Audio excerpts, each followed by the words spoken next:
നമസ്കാരം മക്കളെ, ആകാശ് മാഷാണ്. അപ്പോൾ LSSന് മലയാളത്തിൽ നിന്ന് വരാവുന്ന ഒരു ചോദ്യം നമുക്കൊന്ന് പഠിച്ചാലോ? ചോദ്യം ഇതാണ്: മലയാളം ഉൾപ്പെടുന്ന ഭാഷാഗോത്ര വിഭാഗം ഏത് എന്നാണ് ചോദ്യം. മലയാളം ഉൾപ്പെടുന്ന ഭാഷാഗോത്ര വിഭാഗം ഏത്?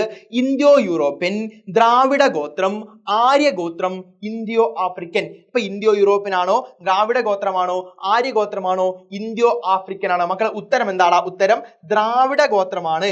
മലയാളം ഉൾപ്പെടുന്ന ഭാഷാഗോത്രം എന്ന് പറയുന്നത് ദ്രാവിഡ ഗോത്രമാണ്. അപ്പൊ ദ്രാവിഡ ഗോത്രത്തിൽ 5 ഭാഷകളാണ് പ്രധാനമായി ഉൾപ്പെടുന്നത്.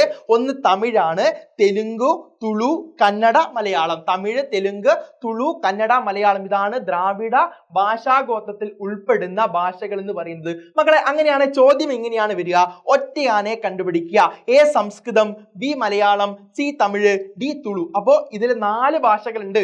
3 ഭാഷകൾ ദ്രാവിഡ ഗോത്ര വിഭാഗത്തിൽ ഉൾപ്പെടുന്നുണ്ട്. ഒരു ഭാഷ ദ്രാവിഡ ഗോത്ര വിഭാഗത്തിലല്ല ഉൾപ്പെടുന്നത്. ആ ഭാഷ ഏതാണ്? ഒറ്റയാണ് ഏതാണ്? കമന്റ് ചെയ്യുക.